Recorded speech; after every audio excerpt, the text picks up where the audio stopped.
ಪ್ರೀತಿಯ ಕೇಳುಗರಿಗೆ ನಮ್ಮ ಚಾನಲ್ಗೆ ಸ್ವಾಗತ. ನೀವು ನಮ್ಮ ಚಾನಲ್ಗೆ ಹೊಸಬರಾಗಿದ್ದರೆ ದಯವಿಟ್ಟು ಸಬ್ಸ್ಕ್ರೈಬ್ ಮಾಡಿಕೊಳ್ಳಿ.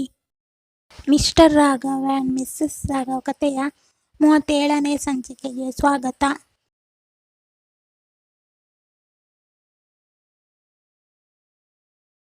ನೀವು ಹಿಂದಿನ ಸಂಚಿಕೆಯನ್ನು ನೋಡಿಲ್ಲ ಅಂದರೆ ದಯವಿಟ್ಟು ನೋಡ್ಕೊಂಡು ಬನ್ನಿ, ಇಲ್ಲ ಅಂದರೆ ಕತೆ ಅರ್ಥ ಆಗಲ್ಲ. ಮೈಥಿಲಿ ಬೆಳಿಗ್ಗೆ ಬೇಗ ಎದ್ದು ಎಲ್ಲ ಪ್ಯಾಕ್ ಮಾಡಿ ಇಟ್ಟು ಹೋಗ್ತಾಳೆ. ರಾಘವ್ ಆಗಲೇ ಎದ್ದು ವ್ಯಾಯಾಮ ಮಾಡೋಕ್ಕೆ ಹೋಗ್ತಾನೆ. ಅಷ್ಟರಲ್ಲಿ ಮೈಥಿಲಿ ಮಿಲ್ಕ್ ಶೇಕ್ ತಂದು ಇಟ್ಟು ರೆಡಿ ಆಗ್ತಾಳೆ. ರಾಘವ್ ಬಂದಾಗ ಮೈಥಿಲಿ ರೆಡಿಯಾಗಿರ್ತಾಳೆ. ಇಷ್ಟು ಬೇಗ ಎಲ್ಲಿಗೆ ಹೊರಡ್ತಾ ಇದ್ಯಾ? ಅತ್ತೆ ರೆಡಿ ಆಗೋಕೆ ಹೇಳಿದ್ರು ಹೇಳ್ತಾಳೆ. ರಾಘವ್ಗೆ ಅರ್ಥ ಆಗಲ್ಲ. ನಿನ್ನ ಭಾಷೆ ಅರ್ಥ ಆಗಲ್ಲ, ಬಾಯಿ ಬಿಟ್ಟು ಹೇಳ್ತಾನೆ.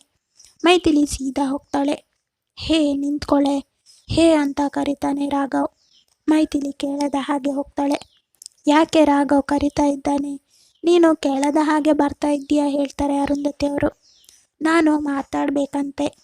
ಓ, ಅವನು ಅಲ್ಲೂ ಹಾಗೆ ಮಾಡಿದರೆ ಏನು ಮಾಡ್ತೀಯಾ? ಏನು ಮಾಡೋದು ಗೊತ್ತಾಗ್ತಿಲ್ಲ.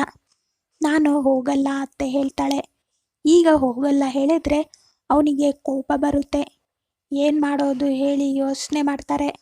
ಲೇ ದಡ್ಡಿ, ನನಗೆ ನೀನು ಮೆಸೇಜ್ ಮಾಡಿ ಮಾತಾಡ್ತಿಲ್ವಾ? ಹಾಗೆ ಅವನ ಜೊತೆನೂ ಮಾತಾಡು, ಕ್ಲಿಯರ್ ಆಯ್ತಲ್ಲ. ನಂಬರ್ ಇಲ್ಲ ಹೇಳ್ತಾಳೆ. ಇನ್ನೂ ಅವನ ನಂಬರ್ ಇಲ್ವಾ ನಿನ್ನ ಜೊತೆ? ಏನು ಗಂಡ ಹೆಂಡ್ತಿನೋ ನೀವು ಹೇಳಿ ನಂಬರ್ ಸೆಂಡ್ ಮಾಡ್ತಾರೆ. ಸೇವ್ ಮಾಡ್ಕೊ, ಮೆಸೇಜ್ ಮಾಡು ಅವನಿಗೆ. ಹ್ಞೂ ಹೇಳಿ ಮೆಸೇಜ್ ಮಾಡ್ತಾಳೆ. ಬೇಗ ರೆಡಿಯಾಗಿ ತಿಂಡಿಗೆ ಬನ್ನಿ, ನಾನು ಅತ್ತೆ ಶಾಪಿಂಗ್ ಹೋಗ್ತೀವಿ ಹೇಳಿ ಮಾಡ್ತಾಳೆ. ರಾಘವ್ ಮೆಸೇಜ್ ನೋಡಿ, ಅಬ್ಬಾ ಈಗಲಾದರೂ ನನಗೆ ಮೆಸೇಜ್ ಮಾಡಬೇಕು ಅಂತ ಅನ್ನಿಸ್ತಲ್ಲ ನಿನಗೆ? ಫಸ್ಟ್ ನಿನ್ನ ನಂಬರ್ ತಗೋಬೇಕು ಅಂದ್ಕೊಂಡಿದ್ದೆ. ಎಲ್ಲರ ಲೈಫಲ್ಲೂ ಫಸ್ಟ್ ಫೋನ್ನಲ್ಲಿ ಮಾತಾಡಿ ಮದುವೆ ಆಗೋದು. ನಮ್ಮದು ಡಿಫರೆಂಟ್. ಮದುವೆ ಆಗಿ 4 ದಿನ ಆದಮೇಲೆ ಮೊಬೈಲ್ ನಂಬರ್ ಸಿಕ್ತು ನೋಡು ಅಂತ ಮೆಸೇಜ್ ಮಾಡ್ತಾನೆ. ಮೈಥಿಲಿ ಮುಗುಳ್ನಗ್ತಾಳೆ. ಯಾಕೆ ಈ ಕಿರುನಗೆ ಕೇಳ್ತಾರೆ ಅರುಂಧತಿ ಅವರು. ಏನಿಲ್ಲ ಹೇಳ್ತಾಳೆ. ನನ್ನ ಜೊತೆ ಹೇಳೋಕ್ಕೆ ಆಗದೆ ಇರೋದಾ? ಆಯಿತು ಬಿಡು, ಇನ್ನೂ ಕೇಳಲ್ಲ ಹೇಳ್ತಾರೆ. ಆಗ ಮೈಥಿಲಿ ರಾಘವ್ ಮಾಡಿರೋ ಮೆಸೇಜ್ ತೋರಿಸ್ತಾಳೆ. ಅರುಂಧತಿ ಅವರು ನಗ್ತಾರೆ. ಹೀಗೆ ಡಿಫರೆಂಟ್ ಜೋಡಿ ಥರ ಖುಷಿಯಾಗಿ ಇರಿ ಹೇಳ್ತಾರೆ ಅರುಂಧತಿ ಅವರು. ಆಗ ಶಾಂತಲಾದೇವಿ ಅವರು ಬರ್ತಾರೆ. ಇಷ್ಟು ಬೇಗ ಅತ್ತೆ ಸೊಸೆ ಎಲ್ಲಿಗೆ ಹೊರಟಿದ್ದೀರಿ ಕೇಳ್ತಾರೆ. ನಮ್ಮ ಸೊಸೆನ ಮಾಡ್ರನ್ ಮಾಡೋಕ್ಕೆ ಅತ್ತೆ. ಯಾಕೆ? ಅವಳು ಇರೋ ಹಾಗೆ ಇರಲಿ. ನಮ್ಮ ಸೊಸೆ ಮುದ್ದಾಗೆ ಇದ್ದಾಳೆ ಹೇಳ್ತಾರೆ. ಹ್ಞೂ ಅತ್ತೆ, ಮುದ್ದಾಗೆ ಇದ್ದಾಳೆ. ನಮ್ಮ ರಾಘವ್ ಇವಳನ್ನ ಹಳ್ಳಿ ಗುಗ್ಗು ಅಂತಾನೆ ಅಲ್ವಾ, ಅದಕ್ಕೆ ಸ್ವಲ್ಪ ಬದಲಾಯಿಸೋಣ ಅಂತ.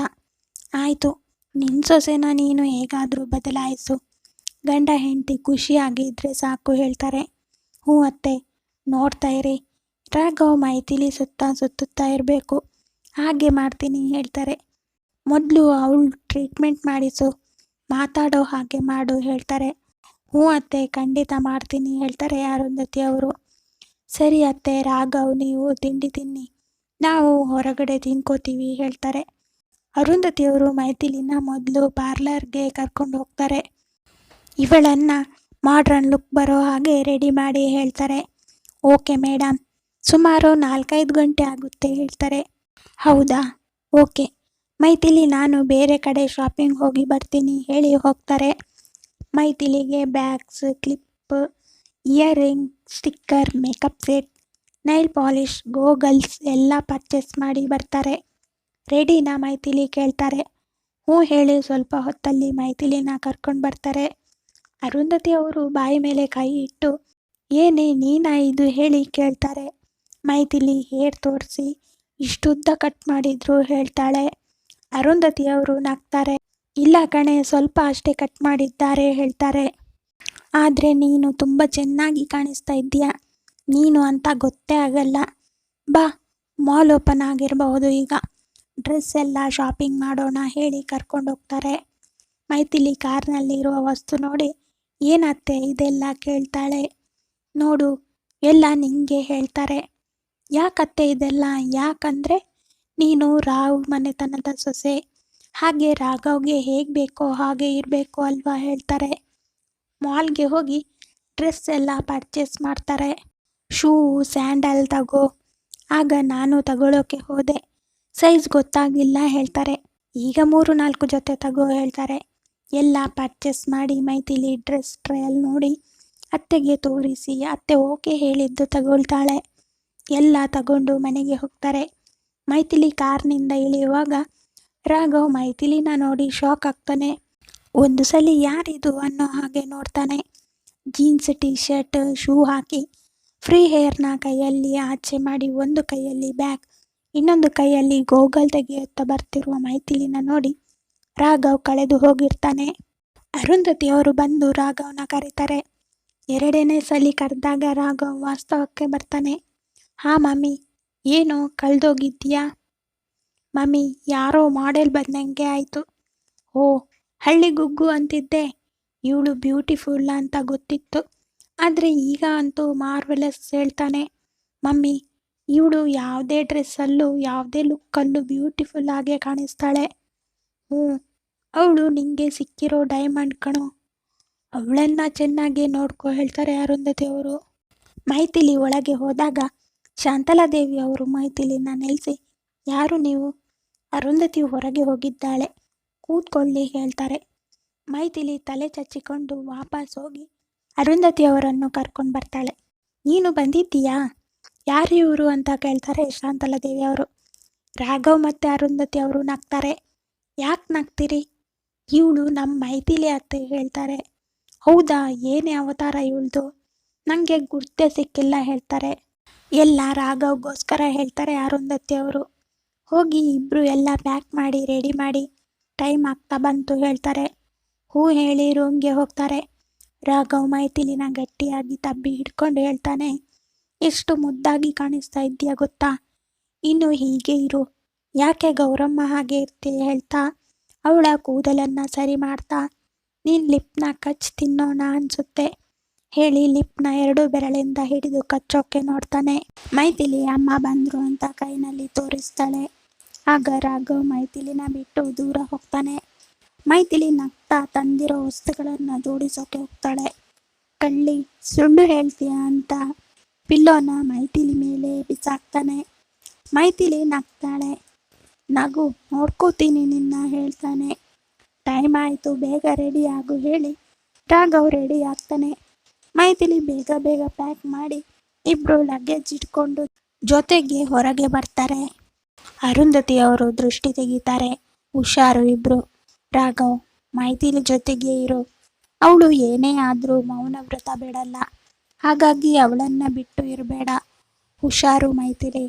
ರಾಘವ್ನ ಚೆನ್ನಾಗಿ ನೋಡ್ಕೊ, ಅಲ್ಲೂ ಕಿತ್ತಾಡಬೇಡಿ, ಖುಷಿ ಖುಷಿಯಾಗಿ ಇರಿ, ಕಾಲ್ ಮಾಡ್ತಾ ಇರಿ ಹೇಳ್ತಾರೆ. ಓಕೆ ಮಮ್ಮಿ ಹೇಳ್ತಾನೆ ರಾಘವ್. ಮೈಥಿಲಿ ಕಾಲು ಹಿಡಿದು ಆಶೀರ್ವಾದ ತಗೊಳ್ತಾಳೆ. ರಾಘವ್ನು ಕಾಲು ಹಿಡಿತಾನೆ. ನಾವು ಬರ್ತೀವಿ ಏರ್ಪೋರ್ಟ್ವರೆಗೂ ಹೇಳ್ತಾರೆ. ಬೇಡ ಮಮ್ಮಿ, ಅಲ್ಲಿ ಟೈಮ್ ಇರಲ್ಲ, ಸುಮ್ಮನೆ ಬಂದು ವಾಪಸ್ ಬರಬೇಕು. ಪರವಾಗಿಲ್ಲ, ಕಾರ್ನಲ್ಲಿ ಆದರೂ ಮಾತಾಡ್ಕೊಂಡು ಹೋಗ್ಬಹುದಲ್ವಾ ಹೇಳಿ ಹೋಗ್ತಾರೆ. ಮೈಥಿಲಿ ಅನುಗೆ ಮೆಸೇಜ್ ಮಾಡ್ತಾಳೆ. ಹೊರಟೆ ಕಣೆ, ಸಂಜೆ ವಿಡಿಯೋ ಕಾಲ್ ಮಾಡು, ಚಿಕ್ಕಪ್ಪ ಅಜ್ಜಿನ ನೋಡಬೇಕು ಹೇಳ್ತಾಳೆ. ಹ್ಞೂ ಕಣೆ ಮಾಡ್ತೀನಿ ಹೇಳಿ ಎಂಜಾಯ್ ಮಾಡು, ಹ್ಯಾಪಿ ಜರ್ನಿ ಹೇಳ್ತಾಳೆ ಅನು. ಥ್ಯಾಂಕ್ ಯು ಹೇಳ್ತಾಳೆ ಮೈಥಿಲಿ. ಶಾಂತಲಾದೇವಿ ಅವರು ಹೇಳ್ತಾರೆ, ಇಬ್ಬರು ಆರೋಗ್ಯ ನೋಡ್ಕೊಳ್ಳಿ, ಹಾಳು ಮೂಳು ತಿನ್ನಬೇಡಿ, ರಾಘವ್ಗೆ ಗೊತ್ತಾಗಲ್ಲ, ನೀನೇ ನೋಡ್ಕೊ ಹೇಳ್ತಾರೆ. ಹ್ಞೂ ಹೇಳಿ ತಲೆ ಆಡಿಸ್ತಾಳೆ ಮೈಥಿಲಿ. ಇಬ್ಬರು ಕಾಲ್ ಮೆಸೇಜ್ ಮಾಡ್ತಾ ಇರಿ, ಮಾಡಿಲ್ಲ ಅಂದರೆ ನಾನೇ ಅಲ್ಲಿಗೆ ಬಂದು ಬಿಡ್ತೀನಿ ಹೇಳ್ತಾರೆ ಅರುಂಧತಿ ಅವರು. ರಾಘವ್ ಹೇಳ್ತಾನೆ, ಅಷ್ಟು ದೊಡ್ಡ ಸಾಹಸ ಮಾಡಬೇಡ ಮಮ್ಮಿ, ನಾವು ದಿನ ಕಾಲ್ ಮಾಡ್ತೀವಿ, 10 days ಅಷ್ಟೇ ಅಲ್ವಾ, ಯಾಕೆ ಇಷ್ಟೊಂದು ಹೆದರ್ಕೋತಾ ಇದ್ದೀಯಾ ಕೇಳ್ತಾನೆ ರಾಘವ್. ದೂರದ ಊರು, ಭಯ ಆಗಲ್ವಾ? ಪಾಸ್ಪೋರ್ಟ್ ಹಿಡ್ಕೊಂಡ್ರ ಕೇಳ್ತಾರೆ. ಹ್ಞೂ ಹೇಳ್ತಾನೆ ರಾಘವ್. ಏರ್ಪೋರ್ಟ್ ಬಂದಾಗ ಎಲ್ಲರೂ ಇಳಿದು ಬಾಯ್ ಮಾಡ್ತಾರೆ. ಓಕೆ ಟೇಕ್ ಕೇರ್ ಹೇಳಿ ಇಬ್ಬರನ್ನು ತಬ್ಬಿ ಹಿಡಿದು ತಲೆ ಸವರ್ತಾರೆ ಅರುಂಧತಿ ಅವರು. ಹ್ಯಾಪಿ ಜರ್ನಿ, ಟೇಕ್ ಕೇರ್ ಹೇಳಿ ಕಳಿಸಿಕೊಡ್ತಾರೆ. ಮೈಥಿಲಿ ಫಸ್ಟ್ ಫ್ಲೈಟ್ನಲ್ಲಿ ಹೋಗೋದು. ಚೆಕ್ಕಿಂಗ್ ಎಲ್ಲ ಆಗಿ ಫ್ಲೈಟ್ನಲ್ಲಿ ಕೂತ್ಕೋತಾರೆ. ಮೈಥಿಲಿ ಭಯ ಪಡ್ತಾ ಇರ್ತಾಳೆ. ರಾಘವ್ ಸೆಲ್ಫಿ ತೆಗೆದು ಫ್ರೆಂಡ್ಸ್ ಗ್ರೂಪ್ಗೆ ಮತ್ತು ಅರುಂಧತಿ ಅವರಿಗೆ ಕಳಿಸ್ತಾನೆ. ಅರುಂಧತಿ ಅವರು ಮೈಥಿಲಿ ಭಯದಲ್ಲಿ ಇರೋದು ಅಬ್ಸರ್ವ್ ಮಾಡ್ತಾರೆ. ಮೈಥಿಲಿ ಭಯ ಪಡ್ತಾ ಇದ್ದಾಳೆ. ಅವಳ ಕೈ ಹಿಡಿದು ಧೈರ್ಯ ಹೇಳು ಅಂತ ಮೆಸೇಜ್ ಮಾಡ್ತಾರೆ. ಹೇಗೆ ಗೊತ್ತಾಯ್ತು ಮಮ್ಮಿ? ಅವಳ ಮೇಲೆ ಇರೋ ಪ್ರೀತಿಯಿಂದ. ಅವಳಲ್ಲಿ ಸ್ಮಾಲ್ ಚೇಂಜಸ್ ಆದರೂ ಗೊತ್ತಾಗುತ್ತೆ ನನಗೆ ಹೇಳ್ತಾರೆ ಅರುಂಧತಿ ಅವರು. ಗ್ರೇಟ್ ಮಾಮ್ ಹೇಳ್ತಾನೆ, ನೀನು ಪ್ರೀತಿ ಮಾಡು ಅವಳನ್ನು, ಆಗ ನಿಂಗೂ ಎಲ್ಲ ಅರ್ಥ ಆಗುತ್ತೆ ಹೇಳ್ತಾರೆ. ಓಕೆ ಮಮ್ಮಿ ಬಾಯ್ ಹೇಳ್ತಾನೆ. ಮೈಥಿಲಿ ಕೈ ಹಿಡಿದು ಭಯ ಆಗುತ್ತಾ ಕೇಳ್ತಾನೆ. ಹೂ ಹೇಳಿ ತಲೆ ಆಡಿಸ್ತಾಳೆ. ರಾಘವ್ ನಗ್ತಾ ಹೇಳ್ತಾನೆ, ಯಾರಾದರೂ ಭಯ ಪಡ್ತಾರಾ? ಏನೂ ಆಗಲ್ಲ, ಧೈರ್ಯ ತಗೋ ಹೇಳ್ತಾನೆ. ಫ್ಲೈಟ್ ಟೇಕ್ ಆಫ್ ಆಗುತ್ತೆ. ಮೈಥಿಲಿ ರಾಘವ್ ಕೈಗಟ್ಟಿ ಹಿಡಿದು ಕಣ್ಣು ಮುಚ್ಚುತ್ತಾಳೆ. ನೀಲಮ್ಮ ಮತ್ತು ಶಂಕರಪ್ಪ ಮನೆ ಸಾಮಾನು ಎಲ್ಲ ಜೋಡಿಸಿ ಒಂದೇ ರೂಮ್ನಲ್ಲಿ ಇಡ್ತಾ ಇರ್ತಾರೆ. ಯಾಕಂದರೆ ಮನೆ ಕೀ ಶಂಕರಪ್ಪನ ಫ್ರೆಂಡ್ಗೆ ಕೊಟ್ಟು ಹೋಗೋ ಪ್ಲ್ಯಾನ್ ಮಾಡ್ತಾನೆ ಶಂಕರಪ್ಪ. ಅರುಂಧತಿ ಅವರು ಮನೆಗೆ ಹೋಗಿ ಶಂಕರಪ್ಪ ಅವರಿಗೆ ಕಾಲ್ ಮಾಡ್ತಾರೆ. ಏನು ಬೀಗರೆ ಅಂತ ಕೇಳ್ತಾನೆ ಶಂಕರಪ್ಪ. ಏನಿಲ್ಲ, ರಾಘವ್ ಮತ್ತು ಮೈಥಿಲಿ ಸುತ್ತಾಡೋಕ್ಕೆ ಹೋದ್ರು, ಈಗ ಬಿಟ್ಟು ಬಂದ್ವಿ ನಾವು ಹೇಳ್ತಾರೆ. ಹೌದಾ, 10 ದಿನ ಬಿಟ್ಟು ಬರ್ತಾರೆ. ಮೈಥಿಲಿ ಭಯ ಪಡ್ತಿದ್ಲು ಫ್ಲೈಟ್ನಲ್ಲಿ ಕೂತು. ವಿಮಾನದಾಗೆ ಹೋದರೆ? ತುಂಬ ದೂರ ಹೋಗಿದ್ದಾರೆ. ಯಾಕಮ್ಮ ಅಷ್ಟು ದೂರ ಕಳಿಸಿದ್ದು? ಇಲ್ಲೇ ಎಲ್ಲಾದರೂ ಹೋಗೋಕ್ಕೆ ಹೇಳಬೇಕಿತ್ತು. ಅದು ಅವನ ಫ್ರೆಂಡ್ಸ್ ಟಿಕೆಟ್ ವೀಸಾ ಎಲ್ಲ ಕೊಟ್ಟಿರೋದು. ಹೌದಾ, ನಮ್ಮ ಮಗು ಇದೇ ಮೊದಲು ವಿಮಾನದಾಗೆ ಹೋಗ್ತಾ ಇರೋದು. ಭಯ ಪಟ್ಟಿರಬಹುದು ಪಾಪ. ರಾಘವ್ಗೆ ಹೇಳಿದ್ದೀನಿ ಹಿಡ್ಕೊ ಅವಳನ್ನ ಅಂತ. ಕ್ಷೇಮವಾಗಿ ಹೋಗಿ ಬಂದರೆ ಸಾಕು, ಅದೇ ನಾನು ಕೇಳ್ಕೊಳ್ಳೋದು ಹೇಳ್ತಾರೆ ಅರುಂಧತಿ ಅವರು. ನಿಮಗೆ ಮದುವೆ ಖರ್ಚಿಗೆ ಹಣ ಸಾಕಾಯ್ತಾ? ಮೆಹಂದಿ ಸಹಸ್ರದ್ದು ಪೇ ಮಾಡಿದ್ರ ಕೇಳ್ತಾರೆ. ಅಮ್ಮ, ಎಲ್ಲ ಕೊಟ್ಟೆ. ಆಯಿತು, ನೀವು ಊರಿಗೆ ಯಾವಾಗ ಹೋಗೋದು? ನಿಮ್ಮ ಹೆಂಡತಿ ಕಾಲ್ ಮಾಡಿದ್ರು. ಹೌದಾ, ಯಾಕಂತೆ? ಅವಳಿಗೆ ನಿಮ್ಮ ತಾವ ಮಾತಾಡೋಕ್ಕೆ ಏನಿತ್ತು? ನಿಮಗೆ ಇಬ್ಬರು ಹೆಣ್ಮಕ್ಳು ಅಂತ ಗೊತ್ತಿರಲಿಲ್ಲ. ಮೈಥಿಲಿನ ನಿಮ್ಮ ಮಗಳು ಅಂದ್ಕೊಂಡು ನಿಮ್ಮ ಮನೆಗೆ ಬಂದು ನಿಮ್ಮ ಹೆಂಡತಿ ಜೊತೆ ಮಾತಾಡಿದ್ದೆ ನಾನು. ಆಗ ಸಂಬಂಧ ಕೇಳೋಕೆ ಅಲ್ಲ, ಬೈಯೋಕ್ಕೆ ಬಂದಿತ್ತು. ಮೈಥಿಲಿನ ನೋಡದೆ ರಾಘವ್ನ ಲವ್ ಮಾಡ್ತಿದ್ದಾಳೆ ಅಂದ್ಕೊಂಡು ಬೈಯೋಕ್ಕೆ ಹೋಗಿದ್ದು. ನಿಮ್ಮ ಹೆಂಡತಿಗೆ ಬೈದು ರಾಘವ್ನಿಂದ ನಿಮ್ಮ ಮಗಳನ್ನ ದೂರ ಇರೋಕ್ಕೆ ಹೇಳಿ ಅಂತ ಹೇಳಿದ್ದೆ. ಹೌದಾ, ಇಷ್ಟೆಲ್ಲ ಆಗಿದ್ದೀಯಾ? ನನಗೆ ಹೇಳೇ ಇಲ್ಲ ಅವಳು. ಅದಕ್ಕೆ ಭಯ ಪಡ್ಕೊಂಡು ಊರಲ್ಲಿ ಬಂದಿರೋದು ಅವಳು. ಅದು ಏನೋ ಗೊತ್ತಿಲ್ಲ, ಆದರೆ ಇವತ್ತು ಕಾಲ್ ಮಾಡಿ ಹೇಳಿದ್ರು ಪ್ರಿಯಾ ರಾಘವ್ನ ಇಷ್ಟಪಟ್ಟಿದ್ದಾಳೆ ಅಂತೆ. ರಾಘವನೂ ಇಷ್ಟಪಡ್ತಿದ್ದ ಅಂತ. ನೀವು ಅವಳ ಮಾತಿಗೆ ತಲೆ ಕೆಡಿಸ್ಕೋಬೇಡಿ. ಅವಳಿಗೆ ತಲೆ ಕೆಟ್ಟಿದೆ. ಅವಳು ಫೋನ್ ಮಾಡಿದರೆ ಮಾತಾಡಬೇಡಿ. ಸರಿ. ಯಾವಾಗ ಊರಿಗೆ ಹೋಗೋದು ನೀವು? ಇನ್ನು 2 ದಿನ ಬಿಟ್ಟು. ಇವತ್ತು ಹೋಗಬೇಕು ಅಂತ ಇದ್ದೆ, ಆದರೆ ಮನೇನ ಬಾಡಿಗೆ ಕೊಡಬೇಕು ಅಂದ್ಕೊಂಡೆ. ನನ್ನ ಹೆಂಡತಿ ಮಗಳು ಊರಲ್ಲೇ ಇರಲಿ. ಇಲ್ಲಿ ಬಂದರೆ ಮೈಥಿಲಿ ಇದ್ದಲ್ಲಿ ಬರ್ತಾರೆ. ಒಂದು ವೇಳೆ ಅಲ್ಲಿ ಬಂದರೆ ನೀವು ಕೂರಿಸ್ಕೋಬೇಡಿ. ಮೈಥಿಲಿನೂ ಅವರ ಜೊತೆ ಮಾತಾಡದ ಹಾಗೆ ನೋಡ್ಕೊಳ್ಳಿ. ಆ ಮಗು ಪಾಪ, ಅವಳನ್ನು ಹೇಗಾದರೂ ಮರಳು ಮಾಡಿ ಏನಾದರೂ ಮಾಡ್ತಾಳೆ ಅವಳು. ಅಯ್ಯೋ, ಅವರು ಇಲ್ಲಿ ಬರದ ಹಾಗೆ ನೋಡ್ಕೊಳ್ಳಿ. ರಾಘವ್ಗೆ ಮೈಥಿಲಿ ಮಾತಾಡಲ್ಲ ಅಂತ ಗೊತ್ತಿಲ್ಲ. ನಿಮ್ಮ ಹೆಂಡತಿ ಬಂದರೆ ಅವನಿಗೆ ಹೇಳಿದರೆ ತುಂಬ ಕಷ್ಟ ಆಗುತ್ತೆ. ಏನು ಹೇಳ್ತಾ ಇದ್ದೀರಿ? ಅಳಿಯಂದಿರಿಗೆ ಗೊತ್ತಿಲ್ವಾ? ಯಾಕೆ ಹೇಳಿಲ್ಲ? ನೀವು ಹೇಳಿದ್ದೀರಿ ಅಂದ್ಕೊಂಡೆ, ಇಲ್ಲ ಅಂದರೆ ನಾನಾದರೂ ಹೇಳ್ತಾ ಇದ್ದೆ. ಅವನಿಗೆ ಗೊತ್ತಿದೆ ಅಂದ್ಕೊಂಡೆ ನಾನು. ಈಗ ನೋಡಿದರೆ ಅವಳಿಗೆ ಮಾತು ಬರಲ್ಲ ಅಂತ ಗೊತ್ತಿದ್ರೆ ಅವನು ಮದುವೆ ಆಗ್ತಾ ಇರಲಿಲ್ಲ ಹೇಳ್ತಾರೆ ಅರುಂಧತಿ ಅವರು. ಅಯ್ಯೋ, ನನ್ನ ಮಗಳ ಗತಿ ಏನು ಇನ್ನು ಯಾವತ್ತಾದರೂ ಗೊತ್ತಾಗದೇ ಇರುತ್ತಾ? ನೀವು ದೊಡ್ಡ ತಪ್ಪು ಮಾಡಿದ್ರಿ ಅಂತ ಹೇಳ್ತಾನೆ ಶಂಕರಪ್ಪ. ಹೇಗಾದರೂ ಮೈಥಿಲಿಗೆ ಮಾತು ಬರೋ ಹಾಗೆ ಮಾಡ್ತೀನಿ, ನೀವು ಯೋಚನೆ ಮಾಡಬೇಡಿ. ಅಲ್ಲ ಅಮ್ಮ, ಈಗ ಅಳಿಯಂದ್ರು ಅವಳ ಜೊತೆ ಮಾತಾಡ್ತಾ ಇಲ್ವಾ? ಮೌನ ವ್ರತ ಮಾಡ್ತಾ ಇದ್ದಾಳೆ ಅಂತ ಹೇಳಿದ್ದೀವಿ. ಅಯ್ಯೋ ದೇವ್ರೆ, ಮೈಥಿಲಿಗೆ ಮಾತು ಬರೋ ಅವಕಾಶ ಇಲ್ಲ ಹೇಳಿದ್ದಾರೆ ಡಾಕ್ಟ್ರು. ಜೀವನ ಪೂರ್ತಿ ಮೌನ ವ್ರತ ಅಂತ ಹೇಳಿದರೆ ನಂಬ್ತಾರ ಅಳಿಯಂದಿರು ಅಂತ ಹೇಳ್ತಾನೆ ಶಂಕರಪ್ಪ. ನೋಡೋಣ, ಏನಾದರೂ ಮಾಡೋಣ, ನೀವು ಯೋಚನೆ ಮಾಡಬೇಡಿ. ನಿಮ್ಮ ಹೆಂಡತಿನ ಬರೋಕ್ಕೆ ಬಿಡಬೇಡಿ. 10 ದಿನದ ಒಳಗೆ ಬಂದರೆ ಪರವಾಗಿಲ್ಲ. ರಾಘವ್ ಇಲ್ಲ ಈಗ, ನಾನು ಹೇಗಾದರೂ ಸಂಭಾಳಿಸಿ ಕಳಿಸ್ತೀನಿ ಹೇಳ್ತಾರೆ. ಆಯಿತು ಹೇಳಿ ಕಾಲ್ ಕಟ್ ಮಾಡ್ತಾನೆ ಶಂಕರಪ್ಪ. ಅವ್ವ, ನನ್ನ ಮಗಳ ಗತಿ ಏನು ಹೇಳಿ ಅಳ್ತಾನೆ ಶಂಕರಪ್ಪ. ಯಾಕೆ ಮಗ, ಏನಾಯಿತು ಕೇಳ್ತಾರೆ ನೀಲಮ್ಮ. ಮೈತುಗೆ ಮಾತು ಬರಲ್ಲ ಅಂತ ಅಳಿಯಂದಿರಿಗೆ ಗೊತ್ತಿಲ್ಲ ಅಂತೆ. ಏನು ಹೇಳ್ತಾ ಇದ್ದೀಯ ಮಗ? ಅವ್ವ, ಅಳಿಯಂದಿರಿಗೆ ಗೊತ್ತು ಅಂದ್ಕೊಂಡು ನಾವು ಯಾರೂ ಹೇಳಿಲ್ಲ ಅವರಿಗೆ, ಆದರೆ ಅವರಿಗೆ ಗೊತ್ತಿಲ್ಲ ಅಂತೆ. ಎಂಥ ದೊಡ್ಡ ತಪ್ಪಾಯಿತು ನಮ್ಮಿಂದ. ಇನ್ನು ಗೊತ್ತಾದರೆ ಖಂಡಿತ ಕೋಪ ಮಾಡಿಕೊಂಡು ನಮ್ಮ ಮಗುನ ಹಂಗಿಸಿ ಕೊರಗೋ ಹಾಗೆ ಮಾಡ್ತಾರೆ. ಇಷ್ಟು ದಿನ ಆದರೂ ಗೊತ್ತಿಲ್ವಾ ಅವರಿಗೆ ಅಂತ ಕೇಳ್ತಾರೆ ನೀಲಮ್ಮ. ಮೌನ ವ್ರತ ಮಾಡ್ತಾ ಇದ್ದಾಳೆ ಅಂತ ಹೇಳಿದ್ದಾರೆ ಅಂತೆ. ಅಯ್ಯೋ, ಎಷ್ಟು ದಿನ ಅಂತ ಹಾಗೆ ಹೇಳ್ಬೋದು. ಅದೇ ಅವ್ವ ನಾನು ಹೇಳೋದು. ನನ್ನ ಹೆಂಡತಿ ಶಾಪನೇ ತಟ್ಟಿತು ಅನ್ಸುತ್ತೆ ಅವ್ವ. ಅವಳು ಹೇಳಿದ್ಲು, ಎಷ್ಟು ದಿನ ಸಂಸಾರ ಮಾಡ್ತಾಳೆ ನೋಡ್ತೀನಿ ಅಂತ. ಹಾಗೆ ಆಗುತ್ತಾ ದೇವ್ರೆ ಹೇಳಿ ಜೋರಾಗಿ ಅಳ್ತಾನೆ ಚಕ್ರಪ್ಪ.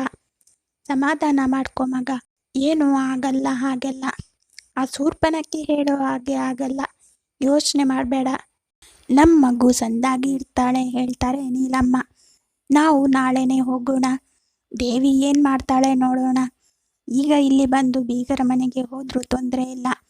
ಅಳಿಯಂದಿರು ಮತ್ತೆ ಮೈತು ಊರಲ್ಲಿಲ್ಲ, ದೂರ ಹೋಗಿದ್ದಾರೆ. ಎಲ್ಲಿಗೆ ಹೋಗಿದ್ದಾರೆ ಮಗ? ಅವರು ಸುತ್ತಾಡೋಕೆ ಹೋಗಿದ್ದಾರೆ. 10 ದಿನ ಬಿಟ್ಟು ಬರ್ತಾರೆ ಅಂತೆ.